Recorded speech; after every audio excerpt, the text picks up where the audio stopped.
Voici quel est mon commandement. Aimez-vous les uns les autres comme moi je vous ai aimés. Il n'y a pas de plus grand amour que de donner sa vie pour ses amis. Vous êtes mes amis si vous faites ce que je vous commande. Je ne vous appelle plus serviteur, parce qu'un serviteur n'est pas mis au courant des affaires de son maître. Je vous appelle mes amis, parce que je vous ai fait part de tout ce que j'ai appris de mon Père. Ce n'est pas vous qui m'avez choisi, non, c'est moi qui vous ai choisi. Je vous ai donné mission d'aller, de porter du fruit qui soit durable. Alors, le Père vous accordera tout ce que vous lui demanderez en mon nom. Voici donc ce que je vous commande. Aimez-vous les uns les autres. Chers frères, chères sœurs, chers amis, nous sommes heureux d'être ensemble, de pouvoir adorer le Seigneur et d'être à l'écoute de sa parole. J'espère que ce que je dirai viendra vraiment de la parole de Dieu. Vous êtes mes amis, dit Jésus.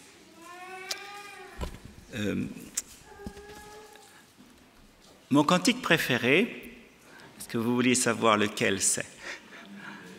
Ah oui, le 320 dans le « Donnez-lui gloire », le 56 dans... le 320 dans l'hymne et louange, le 56 dans le « Donnez-lui gloire », 320 aussi dans la version anglaise, « What a friend we have in Jesus ». Et bon, voilà. J'essaye aussi de savoir dans les autres langues comment on le chante et de le chanter aussi. Donc j'aime beaucoup ce chant. Quel ami fidèle et tendre nous avons en Jésus-Christ. Et si vous voulez savoir quel est mon évangéliste préféré, même si j'aime beaucoup Luc et Marc et les autres, j'aime surtout Jean. J'aime surtout Jean. Il est appelé le disciple bien-aimé. C'est comme ça qu'il disait, de lui-même. Il parlait, il disait « Je suis le disciple bien-aimé ». Oh non, pas parce qu'il est considéré comme le chouchou de Dieu, mais parce qu'il avait une amitié particulière avec Jésus. Et cette amitié particulière, nous pouvons la retrouver un peu dans ce que Jésus dit dans la chambre haute. Et je crois que c'est un peu lui qui a véritablement compris ce qui se disait dans la chambre haute. Bon, avant, juste, je vous pose une question. Quel est le but du plan du salut? Quel est le but du plan du salut? Alors vous allez me dire, mais que le maximum de personnes soient sauvées, n'est-ce pas? Oui, on peut le dire comme ça. Mais c'est beaucoup plus que cela. Ce que Dieu voudrait, c'est que le plus grand nombre de personnes sur cette terre deviennent ses amis. Ses amis. Ah, nous sommes tous ses enfants, mais deviennent des enfants. Voyez, souvent nous disons nous sommes les serviteurs de Dieu. Être serviteur de Dieu, c'est un honneur. C'est vrai. C'est bien, bon et fidèle serviteur. Entre dans la joie de ton maître. C'est un honneur. Mais vous savez, comme dira Jésus ici, je ne vous appelle plus serviteur, ou plus précisément esclave, hein, c'est le mot, c'est l'un des mots. Mais parce que l'esclave ne sait pas ce que fait son maître, il n'est pas au courant des affaires du maître. Ce que Dieu veut, c'est des amis, des gens qui comprennent sa volonté, qui comprennent ce qu'il désire, des hommes qui soient au courant de ses affaires. Un esclave, il est dans la maison et il ne fait qu'obéir aux ordres. Pas besoin de savoir les plans du maître, ce qu'il va faire demain ou après-demain, n'est-ce pas? Il suffit simplement qu'il soit là pour dire « Yes, sir, master, maître ». Voyez, il est là juste pour obéir, le serviteur. Alors, c'est vrai, c'est un honneur d'être le serviteur de Dieu, d'être le serviteur. Et d'ailleurs, c'est le titre, Paul, quand il se décrit comme le serviteur au début de chaque lettre. Il est le serviteur de Dieu, il est au service de Dieu. Et nous sommes tous au service de Dieu. Alors nous sommes tous des enfants de Dieu. Mais dire cela, laissez-moi vous dire une chose. David avait plusieurs enfants, n'est-ce pas? Puis il y en avait un qui s'appelait Absalom. C'est avéré qu'il est devenu son ennemi, n'est-ce pas? Être enfant de Dieu, c'est une chose, mais est-ce que nous sommes véritablement des enfants aimants? Quelle est la relation entre nous et notre Père céleste? Est-ce que nous l'aimons de tout notre cœur? Est-ce que nous en faisons un ami, quelqu'un avec qui nous dialoguons, nous parlons, nous pouvons tout lui dire, nos difficultés, nos problèmes? Oh oui, ça c'est facile, nous avons. Mais est-ce que nous souvent nous mettons dans la confidence de Dieu, de savoir ce que Dieu veut pour ma vie? Père, que ta volonté soit faite sur cette terre comme elle est au ciel. Est-ce que nous sommes au courant des affaires de Dieu, du plan du salut, de ce que Dieu voudrait?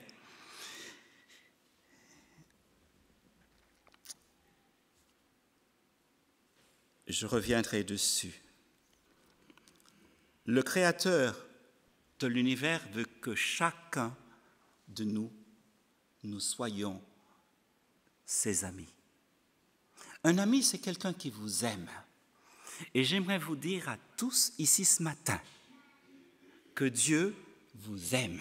Ça, c'est le prérequis pour avoir un ami, n'est-ce pas? Il nous aime et alors, en retour, nous l'aimons.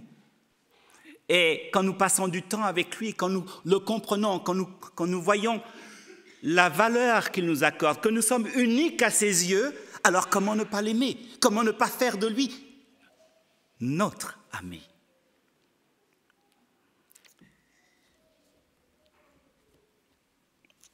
Jean est celui qui a passé le plus qui a dédié 5 chapitres dans notre texte, parce que les chapitres, ce n'est pas lui qui a divisé, mais une bonne partie de son livre, 5 chapitres, sont dédiés à ce qui se passe dans la chambre haute, au moment de la scène, et le discours que Jésus a donné. Oh, les autres, Matthieu, Marc, Luc, ils ne font qu'une partie de chapitre, simplement, sur cela.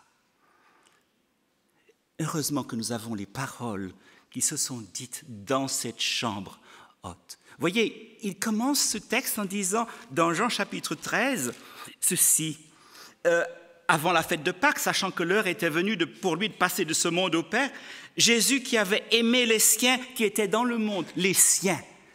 Voyez ce sentiment d'appartenance qu'il y a entre lui et les disciples. Il les considère comme les siens amis. Il les aima jusqu'au bout, jusqu'à l'extrême, dit le texte. Voyez ce Jésus-là, dans la chambre haute. Ce Jésus qui va prendre la place de l'esclave pour servir. Les amis sont aussi des serviteurs. Les amis peuvent servir. Et c'est ainsi que je voudrais que nous déplacions le curseur de simples serviteurs à amis pour que nous soyons de véritables serviteurs. Mais au-delà, pour que nous soyons véritablement des amis. De véritables amis de Jésus. Les Quakers s'appellent les amis entre eux. Vous avez le groupe des ADD, c'est-à-dire des amis de Dieu, parmi nos frères, à côté. Mais nous sommes aussi des amis de Dieu. Nous sommes des amis de Dieu. Ce qui est important, c'est est-ce que toi, tu es un ami de Dieu, un véritable ami de Dieu?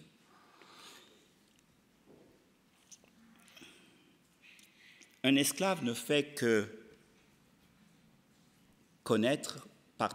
répondre aux attentes du maître. Il se contente simplement d'être fidèle. Mais quand Jésus nous invite à devenir ses amis, il nous invite à être plus que des serviteurs.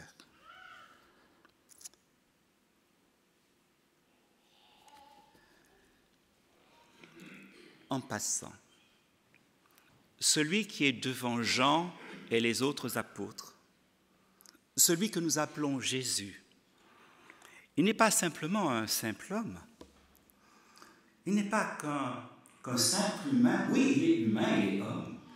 Mais il est beaucoup plus que ça. Regardez ce qu'il est dit dans Jean 13, verset 3. Jésus, qui sait que le Père a tout remis entre ses mains, qu'il est sorti de Dieu et qu'il s'en va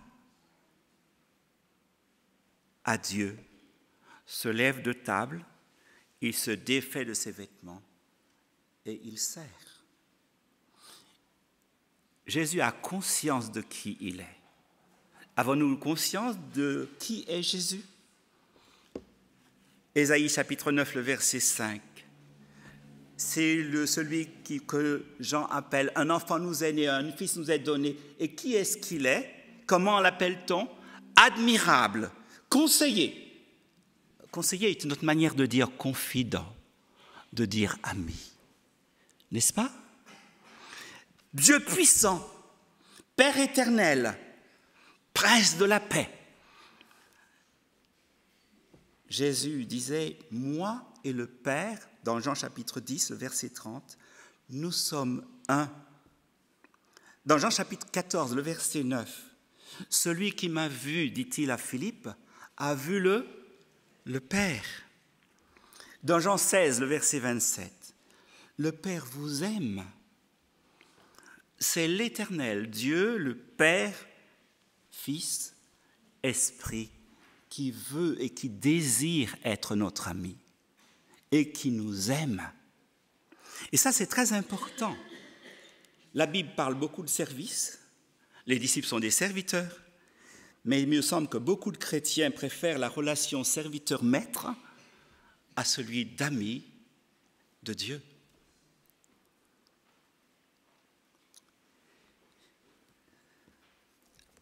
Être serviteur est un honneur, mais être un ami est un bonheur. Être un ami est un bonheur. Avez-vous ce bonheur-là? Connaissez-vous ce bonheur-là? Celui d'avoir cette intimité avec Dieu. Vous savez, beaucoup de chrétiens pensent que quand on est chrétien, il suffit simplement de croire et puis de faire bêtement ce que la Bible dit, sans se poser beaucoup de questions. Quand les pasteurs prêchent et dans leur église, on a des fois beaucoup de gourous comme cela, qui parlent au nom de Jésus et qui nous disent « voici ce que la Bible dit », et puis qui peuvent nous entraîner, parce que nous ne posons pas beaucoup de questions, à des extrêmes. Rappelez-vous ce qui s'est passé un 18 novembre 1978 à Johnstown, à Guyana, quand Jim Jones et ses fidèles se sont tous suicidés par le cyanure. Dieu ne nous appelle pas à être cette sorte de disciples-là qui suivent comme des moutons de Panurge. Nous sommes appelés des fois à nous poser des questions. Et les véritables amis sont là pour essayer de comprendre l'ami qu'ils ont. Dieu voudrait, ce Dieu créateur de cet univers, voudrait que chacun d'entre nous puisse exactement connaître sa pensée, connaître. Et c'est pourquoi il y a la parole de Dieu qui est là, pour nous révéler le projet d'amour de Dieu pour chacun. Dans la grande controverse, ce qu'on appelle la grande controverse, dans le conflit qu'il y a entre le bien et le mal, nous devrions être clairs sur le fait que Dieu est amour, et véritablement amour. À ce moment-là, nous devons véritablement comprendre vraiment ce que chaque texte de la Bible nous dit et nous permet de comprendre l'intensité, la profondeur, la hauteur, la largeur, l'immensité infinie de cet amour. Alors bien sûr, nous sommes des êtres finis, mais l'Esprit Saint est là pour nous aider. Je vous conduirai dans toute la vérité. Les serviteurs sont préoccupés souvent par leur statut légal. Est-ce que j'ai fait quelque chose de bien? Est-ce que ce que je fais est bien? Est-ce que c'est mal? En termes de commandements, de règles. ils veulent bien faire pour ne pas être blâmés. Et certains chrétiens sont préoccupés par cela. Ils ne veulent pas déplaire à Dieu. Ils pensent que le péché, c'est déroger à des règles, à la règle, ne pas observer la loi. Mais les amis considèrent le péché comme une rupture d'un contrat de confiance, une rupture d'alliance, une rupture de lien, de relation, une rupture de la communication. Et c'est ce qui s'est passé en Éden. Et là, je me pose la question, non pas sur le péché, mais sur la qualité de votre relation avec Dieu. Avez-vous une vie de prière? Vous savez, si Jésus a pu passer sa vie et vivre sa vie, c'est parce qu'il était, j'allais dire, la parole incarnée. Mais je vais dire autrement, il est la prière incarnée. Oui, il est la prière incarnée. Il est parole de Dieu pour les hommes, mais quand il était homme, il avait sa propre parole qui montait vers Dieu. Et il était à l'écoute de la parole de Dieu. Il était à l'écoute du cœur divin. C'était un cœur à cœur entre Dieu, entre Jésus et son Père. Et ce cœur à cœur entre Jésus et nous, qu'en est-il?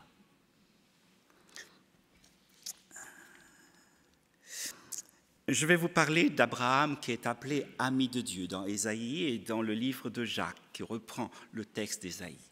L'ami de Dieu. Voyez, vous êtes dans Genèse, le chapitre 18. Dieu est sur le point de détruire la ville de Sodome et de Gomorrhe et les autres villes de la plaine. Genèse, chapitre 18. Et Dieu dit, est-ce que je vais pas cacher ce que je vais faire à mon ami Abraham? Ça se trouve dans Genèse 18, et je vous dis le verset tout de suite. Cacherai-je, verset 18. Verset 17. Le Seigneur avait dit, cacherai-je à Abraham ce que je vais faire?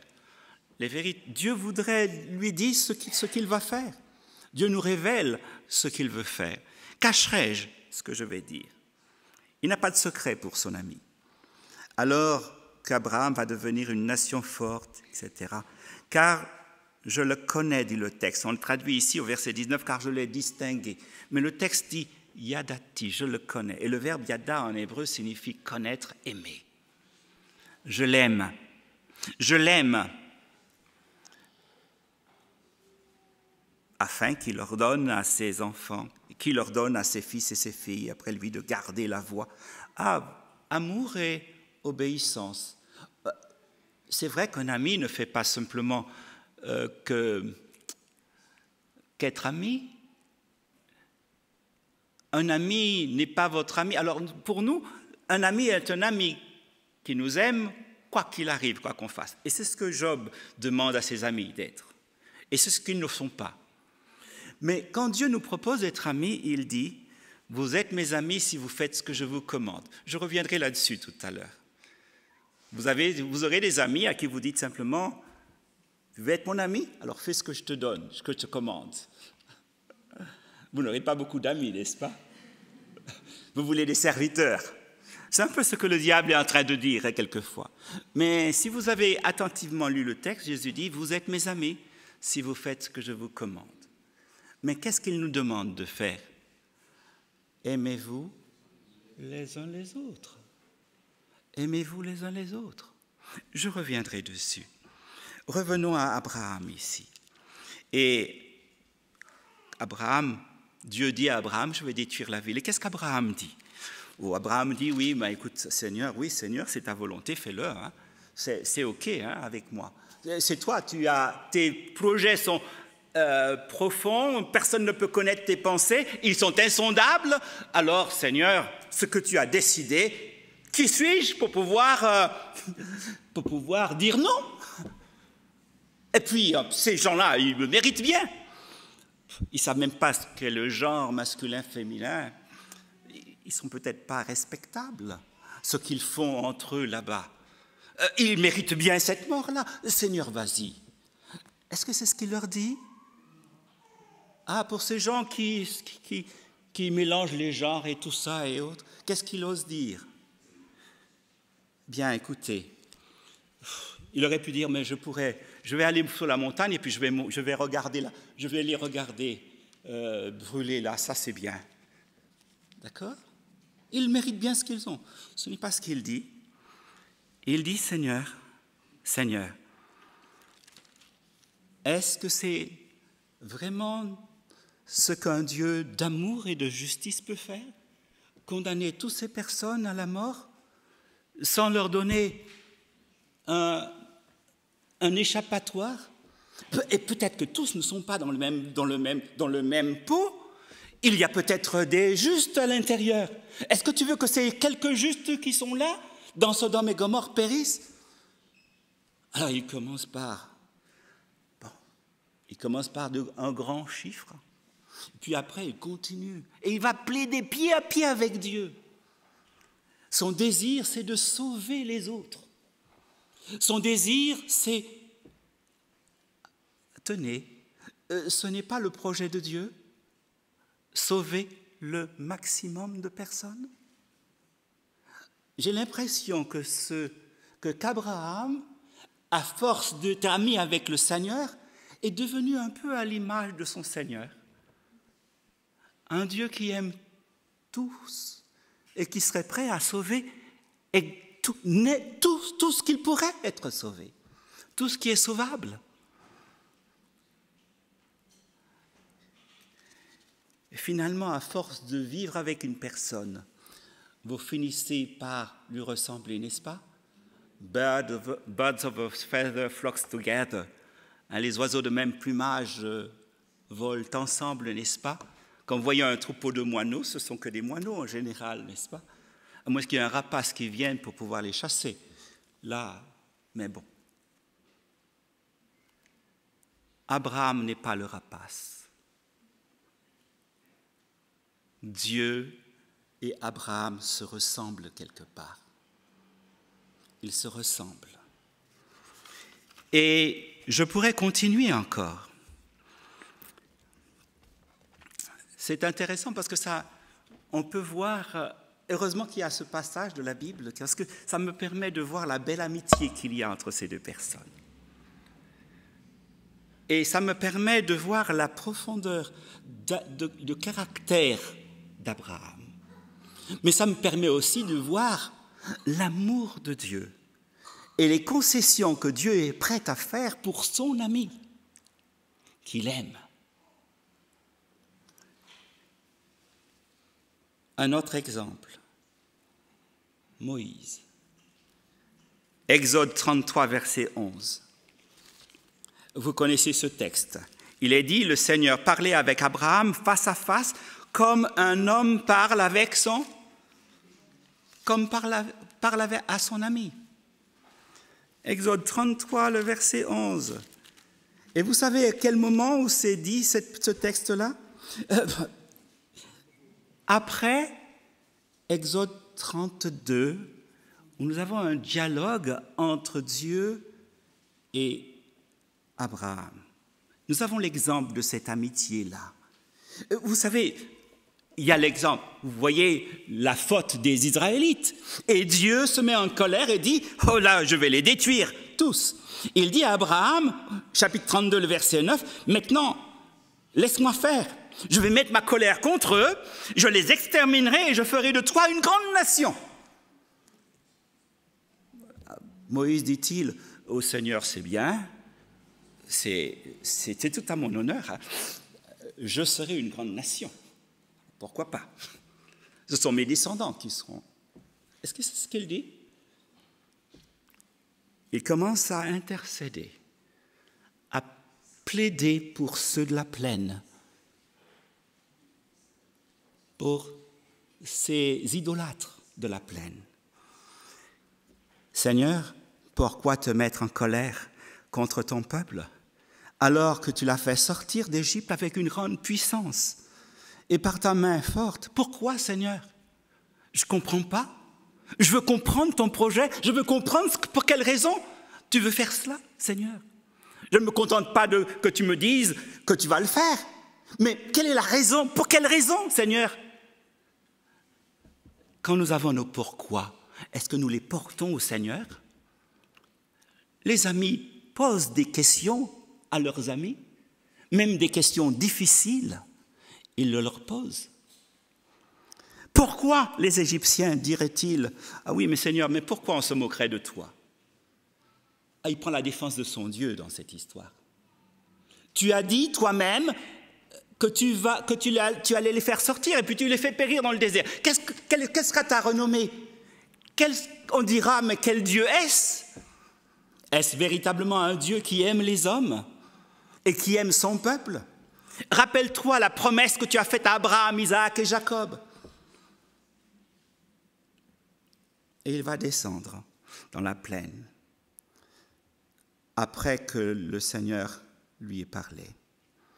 Il va descendre dans la plaine. Il va remonter après. Quand il remontera, Dieu lui dira: ce peuple a commis, le Seigneur dit: s'il te plaît, ce peuple a commis un grand péché, ils se sont fait des veaux d'or. Si maintenant tu voulais bien les pardonner. Alors c'est Abraham qui parle encore, pardon, Moïse qui parle à Dieu. Et il dit ceci: sinon, je te prie, fais quoi? Efface-moi de ton livre de vie. Ah bon? Efface-moi de ton livre, celui que tu as écrit. Et Dieu lui dit: celui que j'effacerai de mon livre, c'est celui qui a péché contre moi. Efface-moi de ton livre. Oui. Et là, on voit un ami qui, à force de fréquenter son ami, finalement, il est exactement un avec lui. Dieu peut voir en Moïse ce que son Jésus ça va faire. Son Jésus va donner sa vie pour nous, n'est-ce pas? Simone de Beauvoir disait ceci: heureux celui qui peut regarder en face la vérité de sa vie et s'en réjouir. Heureux celui qui la déchiffre sur des visages amis. Dieu pouvait défricher sa vie sur le visage de Moïse. Dieu pouvait défricher ses desseins sur le visage d'Abraham. Laissez-moi vous dire, quel est le dessein de Dieu? Le connaissez-vous vraiment? Connaissez-vous vraiment le désir de Dieu? Vous savez, on dit que ta volonté soit faite. Le mot ratson de l'hébreu est traduit par telema, volonté, mais il est traduit aussi par eudekia, le bon vouloir de Dieu, le désir de Dieu. Tirtsa, la ville, c'est la même racine, signifie agréable. Dieu a un désir. Et quand je dis désir, vous comprenez mieux désir que quand je dis volonté. Mais c'est la même chose en hébreu. Le désir de Dieu est que chacun d'entre nous soit ses amis. Il veut en sauver le maximum d'êtres humains, mais pour en faire des êtres de qualité, parce qu'il nous aime.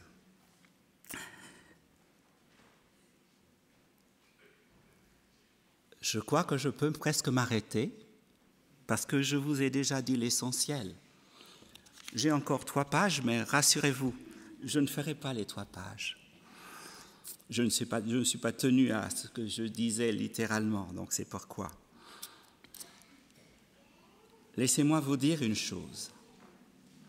Jésus dit: vous êtes mes amis si vous faites, dans Jean 15, verset 14, si vous faites ce que je vous demande. Et je vous ai demandé tout à l'heure, combien d'amis ferez-vous si vous parliez de la sorte? Mais rappelez-vous, ce que Dieu veut, ce que Dieu commande, c'est que vous vous aimiez les uns les autres.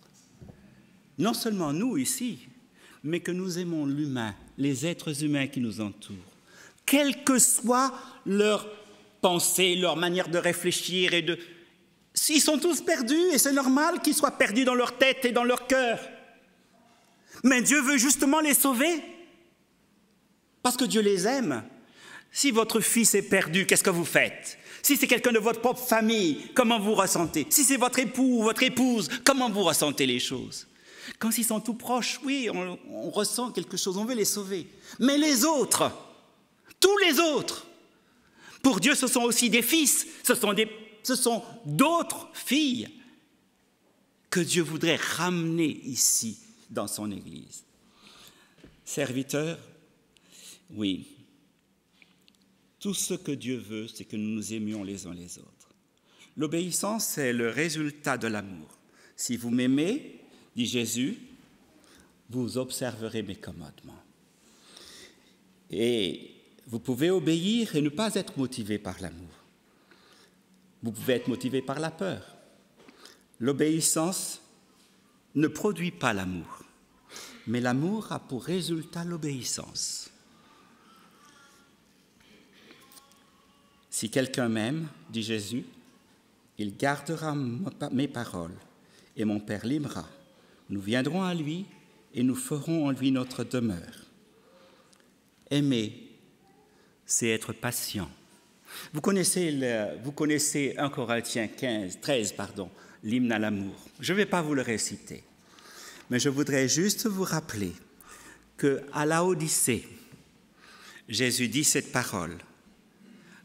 Apocalypse chapitre 3, le verset 19 et 20, Jésus dit ceci dans Apocalypse chapitre 3, versets 19 et 20. Je vais vous le lire. Alors, vous connaissez peut-être la version seconde ou peut-être dans la version NBS. J'ai la NBS, la nouvelle Bible seconde, et je vais vous le lire ici. Tous mes amis, moi, je les reprends et je les corrige. Passionne-toi, change radicalement. Le texte, c'est vrai, en grec dit ego osus et anphilo. Ego moi, osus tout ce que et anphilo, philo, c'est j'aime d'amitié. C'est j'aime d'amitié. Vous avez entendu souvent parler d'agapao, agapé, l'amour agapé, mais vous avez aussi entendu parler de philéo, qui signifie aimer. Dieu veut que nous soyons ses amis avec qui on peut faire confidence. Et c'est vrai que vous ne pourrez pas obéir tout seul et que c'est difficile d'obéir. Mais vous savez qu'est-ce que Dieu a prévu? Jésus était un consolateur, il était un conseiller. Eh bien, il a aussi un consolateur qui est l'Esprit. Vous ne pouvez pas de vous-même obéir. Mais qu'est-ce qui peut vous mettre l'amour dans le cœur? Romains chapitre 5, verset 5. Dieu déverse son amour dans le cœur. Le fruit de l'esprit, c'est l'amour, la paix, la joie. Vous connaissez ce texte-là. Dieu veut que nous apprenions à aimer. Et il est prêt à être nos amis pour nous aider à faire cela. Prenons le temps de dialoguer avec lui. Prenons le temps de prier avec lui. Et si nous sommes dans une relation vraie, authentique avec lui, alors nous saurons ce que c'est que d'aimer. Faisons de Dieu notre ami. Oh, c'est vrai que c'est un honneur d'être des serviteurs. Dieu dira à tous ceux qui seront là, venez, vous, fidèles serviteurs. Vous avez été fidèles en peu de choses, je vous confierai beaucoup. Mais ces fidèles serviteurs sont aussi ses enfants. Chacun d'entre nous, nous sommes ses enfants. Et avec ces enfants-là, il voudrait avoir une relation d'amitié. Jésus étant le frère aîné, et le Père est là. Nous discutons avec lui, nous parlons avec lui. Prenons le temps de lui poser nos questions difficiles. Prenons le temps de lire la parole, d'entendre, de connaître son désir et sa volonté qui est exprimée ici. Prenons le temps d'écouter Dieu. D'écouter Dieu. Et nous pouvons le faire à tout moment, vous savez, en repassant, en passant l'aspirateur, ou en étant au travail et puis en tapant le marteau, ou je ne sais pas, ou même en étant sous l'ordinateur et en regardant certaines choses. Nous pouvons apprendre à aimer. Parce que nous avons toujours des pensées à la tête, à tout moment nous parlons, nous dialoguons en nous-mêmes. À longueur de journée, nous parlons à nous-mêmes. Pourquoi ne pas profiter aussi de prendre du temps, dans ce temps-là avec Dieu, d'être avec lui et d'avoir constamment la pensée sur lui. Or, bien sûr, nous devons faire le travail que nous faisons. Bien sûr, nous devons faire autre chose. Mais prenons le temps, le matin, le soir, que la prière soit la clé qui ouvre le jour et le verrou du soir. Que nous apprenions à passer du temps et que nous prenons le temps d'étudier la parole de Dieu, pas seulement à l'école du sabbat, même si l'école du sabbat c'est un moment important et que nous passons du temps ces temps-ci sur Marc. Que Dieu nous aide. Amen.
Nous savons maintenant que Jésus veut être notre ami. Par contre, ce que nous ne savons pas, c'est le jour où nous verrons notre roi. Nous ne savons pas quels sont les chants que nous chanterons avec lui quand il viendra nous chercher. Nous ne savons pas comment sera le palais éternel. Mais ce que nous savons, c'est que nous serons avec lui au jour de son retour. Chantons-le avec le cantique 353.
Seigneur, oui, pour nous, pour chacun d'entre nous, s'ouvrira le ciel. Nous voudrions tous être tes amis, être l'ami de ton Fils, que tu sois notre confident et que nous puissions apprendre de toi. Tu dis, apprenez de moi car je suis doux et humble de cœur. Et quand on regarde ton visage, je pourrais dire, comme disait le rabbin Narman de Breslav, dans ton visage, Seigneur, je vois le pourtour du paradis. Seigneur, c'est toi, ta présence suffit à être notre ciel. Et c'est déjà le ciel dans nos cœurs, c'est déjà le ciel chez nous, si tu es présent avec nous. Tu dis que tu viendras et que tu feras ta demeure parmi nous. Et le ciel pour nous, c'est là où tu demeures. Notre demeure peut être déjà un ciel, un havre de paix, un havre de bonheur, un lieu d'accueil pour ceux qui ont faim et soif de justice, un lieu d'accueil pour ceux qui sont malheureux et qui ont besoin d'aide, Seigneur. Que nous soyons leurs amis, car Seigneur, ils sont tes amis. Tu les aimes et tu voudrais tous les sauver. Que chacun soit accueilli comme étant, Seigneur, comme étant Jésus. Tu diras, je suis venu chez toi et tu ne m'as pas reçu.